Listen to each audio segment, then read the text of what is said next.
If you believe in stories where dignity wins, experience matters, and quiet strength changes everything, this channel is for you. We share powerful narratives of resilience, justice, and reinvention, especially for those who've been overlooked, underestimated, or pushed aside. Whether it's in the workplace, at home, or in life, our stories remind you that it's never too late to take control and write your own ending. Subscribe to our channel to join a growing community that values wisdom over noise and character over titles. Hit the bell icon so you never miss a story that just might reflect your own. And if something you've heard resonates with you, leave a comment.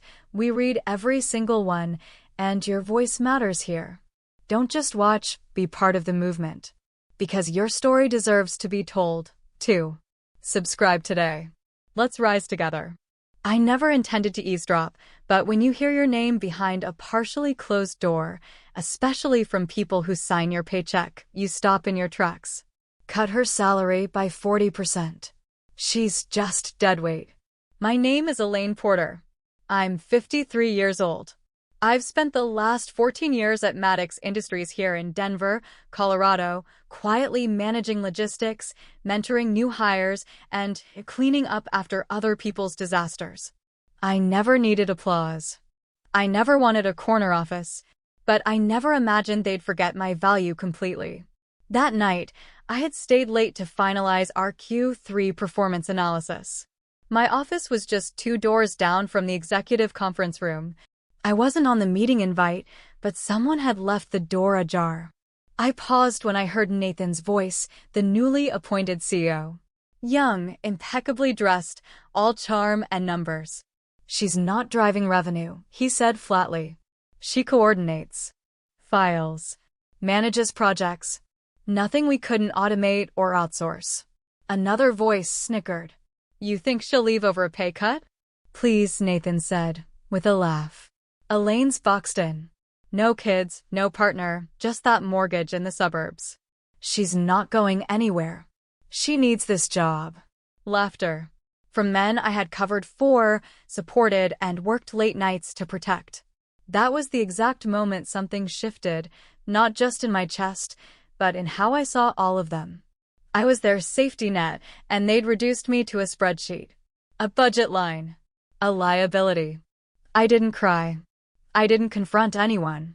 I walked back to my office, past my reflection in the hallway glass. No shock. Just an eerie calm. They think I'm stuck, I muttered. That's adorable. The following morning, Nathan called an all-hands meeting for the operations division. No agenda. No prep. Just a calendar alert. 9 a.m. sharp. Mandatory attendance. He never spoke to the whole team unless it was to celebrate or terminate. I arrived 5 minutes early. Habit. The room filled quickly, new hires with laptops and anxious glances, veterans like me up front, quiet and alert. At 9:01, Nathan walked in. No tie. Sleeves rolled. That carefully staged casual look he wore when he was about to deliver something cold, but call it progress. He stood. Let's get into it, he began. We've identified redundancies in the department, legacy systems, overlapping roles. Legacy. I felt the word hit before he finished the sentence. We conducted a compensation versus output review, and there are some imbalances. So, effective immediately, Elaine Porter's compensation will be realigned to better reflect organizational value. Silence. Eyes darted toward me. Someone at the back shifted in their seat. One of the younger staffers, Rachel, maybe 28, looked at me with something like heartbreak. She didn't need to say it. Did he just do that publicly? Nathan didn't flinch. This isn't personal. It's economic. Long-term costs from roles that don't scale with productivity metrics are a drag on forward momentum. I kept my expression neutral. But inside I knew I wasn't boxed in. I was just underestimated. And that was their first mistake. Staying too long dulls your edge. I didn't flinch. My hands rested lightly on the arms of my chair, still, composed. Not a word, not a flicker of emotion. But under that quiet surface, fury curled tightly in my gut. The sting of being undermined so publicly, so clinically, climbed up my spine like a slow fire. I felt the heat rising in my ears. And yet, I showed him nothing. Across the room, Rachel glanced at me again, eyes pleading for a reaction, maybe even a confrontation. I offered neither. Nathan moved on, clicking to the next slide, casually praising dynamic thinkers and the need to refocus on scalable growth through fresh lenses. The subtext wasn't subtle. Experience was now baggage. As the meeting dispersed, the room cleared faster than usual. People avoided my gaze. A few mumbled awkward goodbyes. Rachel lingered, then murmured, "That wasn't right." I gave her a small nod. "Don't worry. It's just policy." But in my mind, something fundamental had recalibrated. This wasn't mere frustration. It was calculation. They believed I had nowhere to turn. What they didn't realize, what they couldn't possibly suspect, was that I'd just initiated my own shift. The next morning, a crisp envelope was sitting neatly on my keyboard, my name typed in bold block letters. No greeting, no message. Just the adjustment paperwork. A 40% reduction. Same duties. Same hours. Just less value on paper. Of course, Nathan hadn't brought it himself. He didn't have the courage to meet my eyes. That would have required the kind of decency he preached but never practiced. At precisely 8:55 a.m., I opened the file, read it thoroughly, though I knew every line before my eyes hit the text. Inside was a branded pen clipped to the flap. Corporate flourish at its most hollow. By 9:04 a.m., I signed it. No hesitation. No expression. I slipped it back into the envelope, walked it to HR, and laid it gently on the assistant's desk. She looked startled. "Is there an issue?" "No," I said coolly. "This is exactly what leadership requested." I walked out before she could form a reply. The rest of the day passed in low-volume murmurs and sideways glances. Rachel kept her distance. Others were overly polite, unsure if I was a liability or a threat. The air in the building felt colder, somehow thinner. At 7:22 p.m., I sat alone in my office, the glow of my laptop reflecting off framed certificates and forgotten awards. A blank email blinked on screen. But I didn't type. Instead, I reached for my phone. 5 names. 5 professionals I had worked with through every major turnaround, acquisition, and crisis this company had weathered. People who trusted me not because of a title, but because I delivered. I didn't send a group message. I respected them more than that. I wrote each person directly. "Need a quick chat? Just you and me. Confidential." By 7:37 p.m., every reply had come in. When and where? I stared at my phone, not smiling but not still. Something had shifted. Nathan thought he'd clipped my wings, thought I'd fade quietly into compliance. But what he missed, what he never understood, was that quiet is not defeat. Sometimes it's the prelude to a plan. And I had just signed mine with precision and purpose. I waited an entire day before replying. Not because I lacked resolve, but because timing is leverage, and I intended to use every second. The next move wasn't about revenge. It was about loyalty. At 10:15 a.m. the following morning, I met Patricia Holmes, the marketing VP for Solara Textiles, at the cafe near Eastbrook and 9th, where we used to sketch campaign ideas on napkins. She was already seated when I arrived, phone flipped upside down, cappuccino cooling beside her. "Denise," she said, worry written across her face. "I heard something. What's happening over there?" I sat across from her, keeping my voice level. "They slashed my salary by almost half. No change in title. No reduction in responsibility. Just a cost-cutting label slapped across my name." Patricia's expression hardened. "After everything you've done?" I didn't nod. "I didn't need to. You spearheaded our pivot into sustainable production, built the rollout from nothing." Her voice grew sharper. "They think that's replaceable?" I looked her square in the eye. "I'm not here to ask for anything. Just letting you know, I may not be with Maddox Industries much longer." Her answer was immediate. Say the word.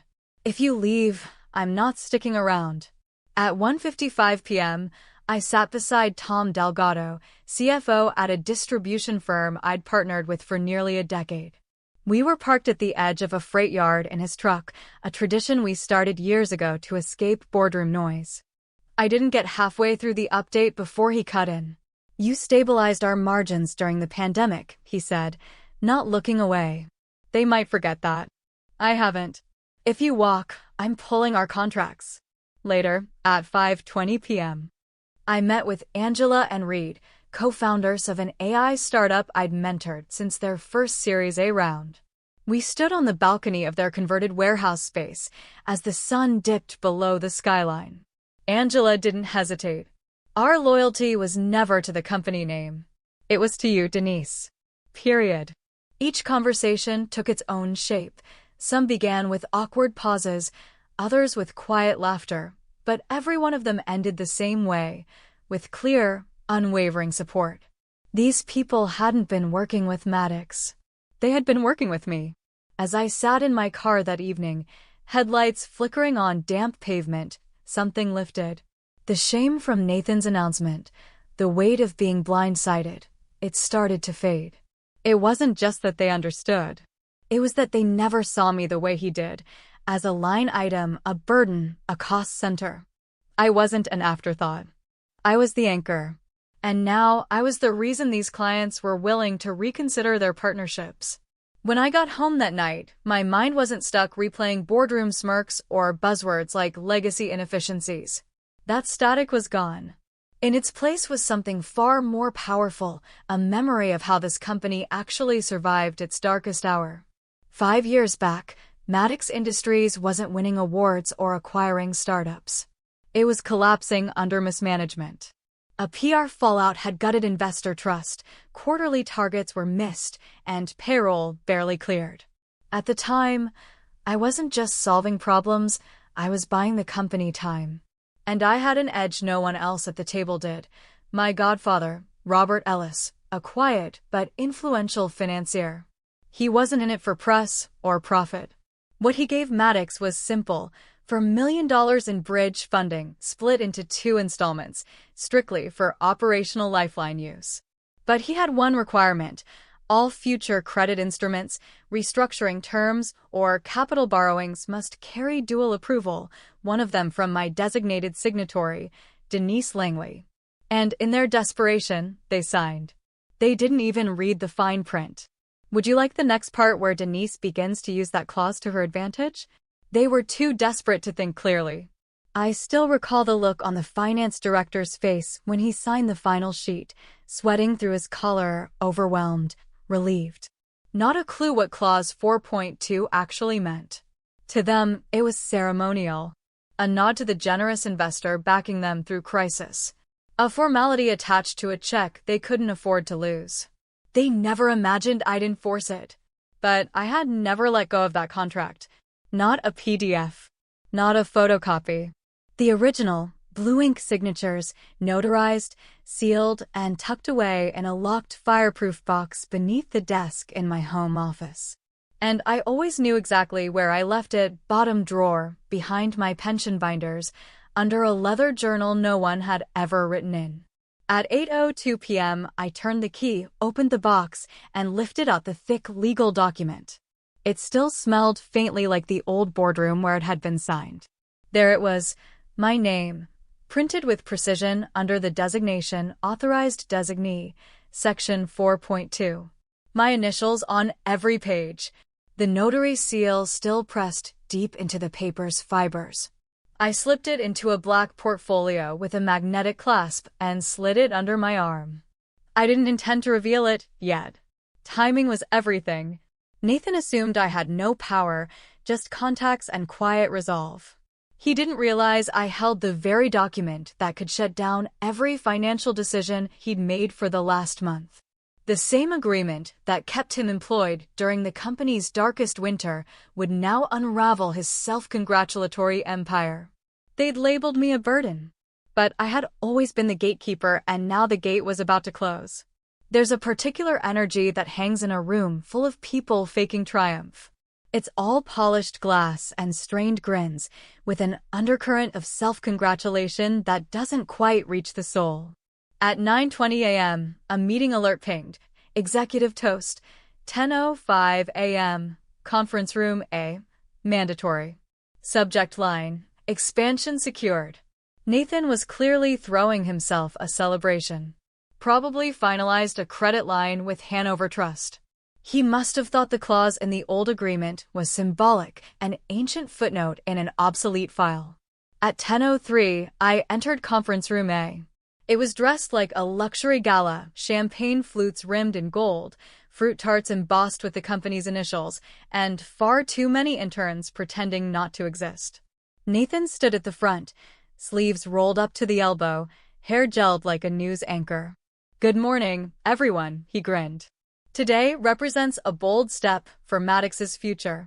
He raised his glass. "We've secured a $4 million funding line. This will accelerate growth, bring in new leadership perspectives, and help us modernize operations." I smiled faintly. He turned ever so slightly toward the senior staff. "To truly move forward, we have to evolve beyond outdated practices and, yes, even outdated roles." Not exactly subtle. But Nathan rarely was. We all raised our glasses. The champagne was crisp, expensive, and wildly premature. At 10:21 a.m., my phone buzzed under the table. A message preview glowed across the screen. From Hanover Trust Bank. Subject: funding on hold. Signature required. Your recent $4 million credit request is pending. Authorization from D. Langley is required to proceed. I gently set my glass down. The real celebration was just beginning, and it wasn't his. I tapped the screen off. No visible reaction. Let the fizz take the spotlight. Let them enjoy the show a little longer. The following 20 minutes dragged like an over-rehearsed play. Flutes clinked.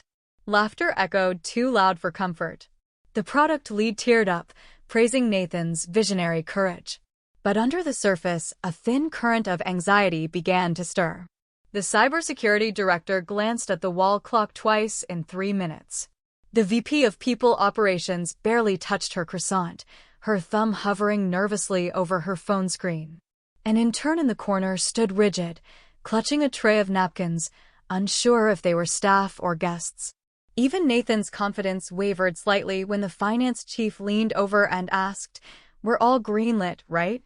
Nathan gave a breezy nod. "Just some post-approval formalities." But we both knew formalities are where things unravel. At 10:49 a.m., I stood up, smoothed the front of my jacket, and quietly stepped out.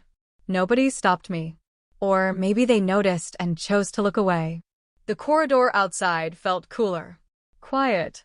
I walked slowly, my heels tapping against the polished floor, echoing between the glass walls. I caught my reflection as I passed, a face neither triumphant nor defeated. Just measured. Because while Nathan toasted his phantom win, the funding he counted on was already frozen, and the release key was still zipped in my portfolio. I didn't go back to my desk right away. I stopped at the break nook on the 10th floor, where someone had just brewed a fresh pot. I poured a small cup, enough to cradle warmth in my palms, and stood by the window, letting my eyes soften against the city skyline. Behind me, a soft voice broke the silence. "Ms. Langley." It was Aria, the new support analyst, hesitating near the fridge. "You all right?" she asked with tentative kindness. I gave her a gentle smile. "I'm just fine." She lingered a second longer, then nodded and left. It was kind of her. But I wasn't looking for sympathy. I needed clarity. At 11:02 a.m., I stepped back into my office and closed the door quietly behind me. The second it latched, the calm faded. I moved without pause, opened my laptop, accessed the message from Hanover Trust, still unread, waiting.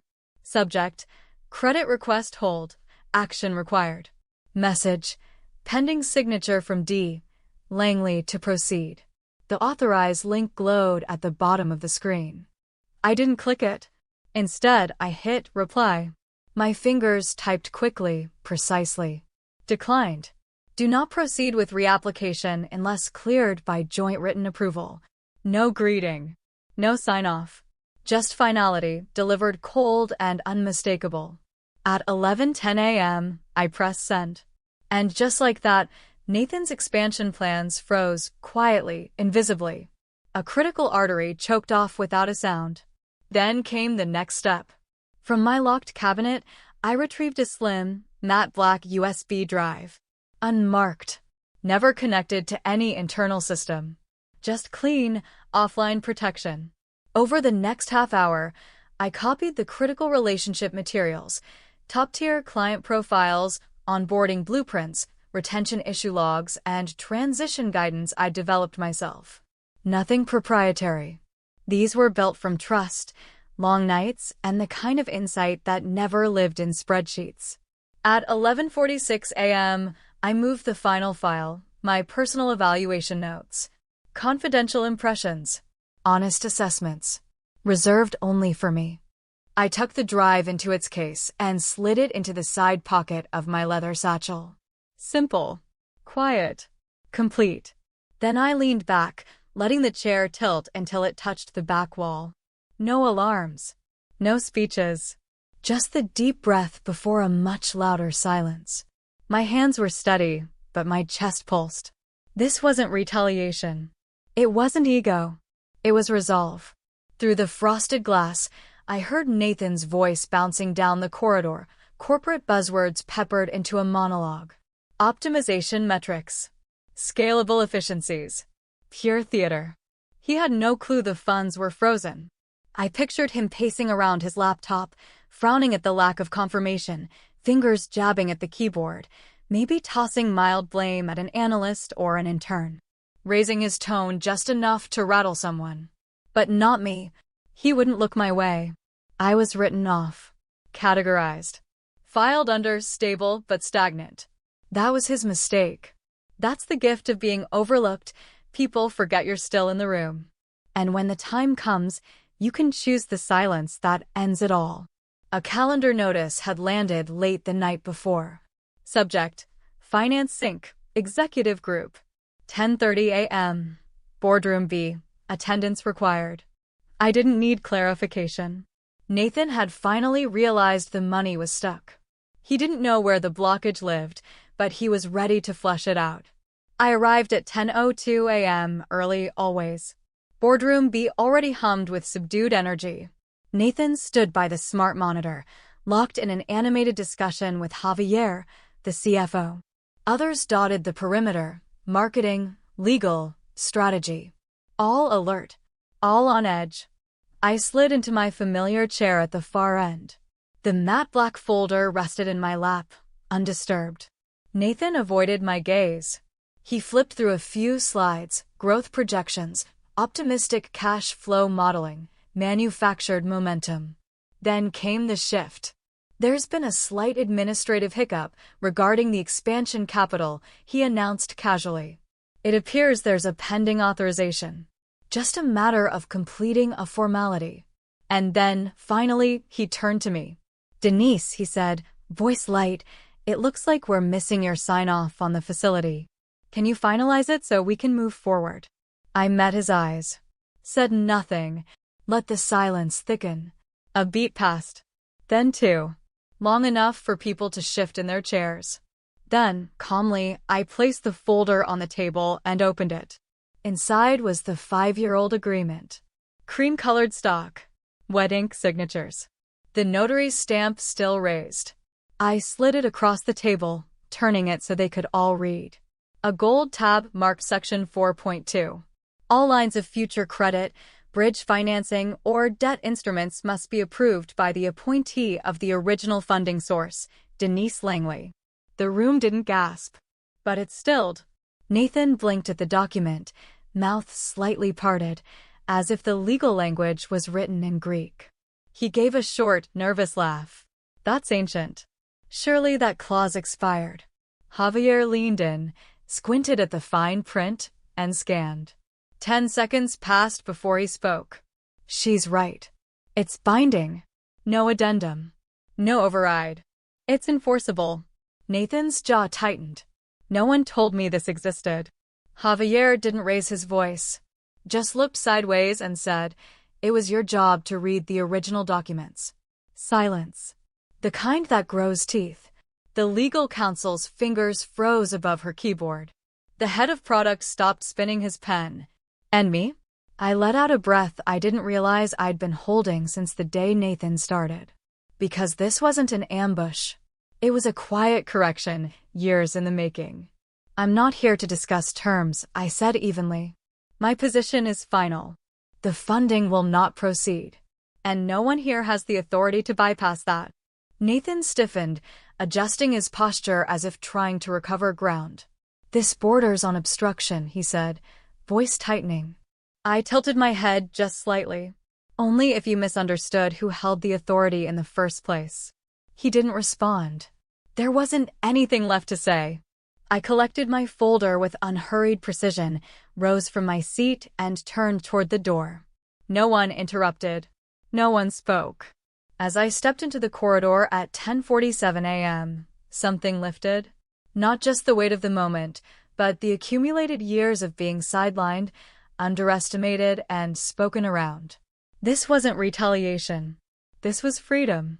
There was no dramatic exit. No slammed door, no parting glance. Just the deliberate sound of my heels marking each step as I walked back down the long hallway, one I had traveled for over a decade, with absolute clarity. At 1:15 p.m., I returned to my office. A room that hadn't been touched since the first year I moved in. Same muted walls, same aging printer, same group photo from a long-past product launch, faces I hadn't seen in years, most of them quietly phased out. I stood by the window, watching clouds drift over the Charlotte skyline. The meeting was done. Nathan hadn't come after me. No one had. Because the truth had finally settled in, the power he assumed had never belonged to him. At 2:08 p.m., I opened a blank email and typed 3 simple lines. Effective immediately, I resign from my position at Maddox Industries. All duties have been fulfilled. The future is yours to manage. No pleasantries. No gratitude. I owed them neither. But I didn't send it, not yet. For the next hour, I quietly closed down my digital footprint, cleared my bookmarks, removed saved credentials, archived personal drafts. I transferred a few innocuous templates, tools I'd built during late nights that no one else had ever bothered to replicate. When the final file closed, I heard a soft knock at the door. Arya peeked in. "Is it true?" she asked, voice cautious. I nodded. "Yes, it's done." She stepped inside, lowered her voice. "I know I'm new, but the way you handled everything, I've never seen anything like it. They didn't even realize you were the one holding it all together." I smiled gently. Sometimes the strongest thread is the quietest. It holds everything up until it's time to let go. At 3:01 p.m., I clicked send. No response came. Not right away. But I didn't wait. I picked up my bag, walked calmly to the elevator, and didn't look back. The next morning at 8:05 a.m., I poured fresh coffee in my kitchen as sunlight streamed across the counters, light I hadn't noticed in years. No commute. No inbox. No strained greetings over lukewarm pastries. Then my phone buzzed. A message from Patricia Holmes. "We've ended our agreement with Maddox as of this morning. Our business is coming with you." Then another. "Tom Delgado. We've submitted termination notice. We'll follow your lead." By 8:50 a.m., I had 5 separate client messages, all confirming their exit from Maddox Industries. Their tone wasn't angry, just deliberate. But it was the last one that stayed with me. Angela, from the AI firm, wrote, "You weren't part of the brand. You were the brand." 6 words. Enough to make every dismissal, every slight, every quiet battle I endured feel absolutely worth it. Because I hadn't been a piece in their system. I'd been the foundation beneath it. I had always been the current flowing beneath their system, unseen, yet essential. Now, I was steering in a direction they couldn't reach. As I stepped out of Maddox Industries for the final time, a light drizzle began. It wasn't a storm, just enough to blur the skyline and give the evening a silver shimmer. I didn't rush. I let the rain touch my face, cool, cleansing, final. The building behind me stood still, impersonal. It had never seen me clearly. But at 4:02 p.m., I was the one walking away, head high, umbrella unopened. I checked my phone. One new alert. Funding confirmed. Welcome to Langley Strategic. 5 simple words. But they meant everything. I exhaled, closed the screen, and hailed a passing cab. 20 minutes later, I stepped into something entirely new. No echoing lobby, no corporate artwork, just reclaimed hardwood floors, soft lighting, and a quiet hum of energy. The sign on the glass door read, Langley Strategic Group. Inside, warm lights illuminated rows of neatly stacked supplies. My team, lean, loyal, and ready, was finishing up the last setup touches. I placed my leather bag on the desk and sank gently into the chair.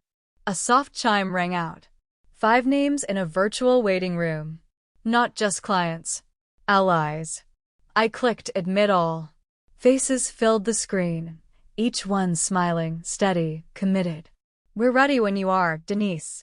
As I welcomed them to this new chapter, the door behind me eased open. I turned, expecting the print delivery. But it was Arya. No badge, no hesitation, just quiet intent. She stood in the doorway. I saw the company announcement, she said softly. I wasn't sure if you might be building something new. There was no surprise in my chest, just something steadier. Gratitude. I rose and motioned to the spare workstation near the window. Let's chat when I wrap this call. Her face lit up. And for the first time in a long while, mine did too. Nathan thought I was background noise. I was the source. And I had just rerouted the current.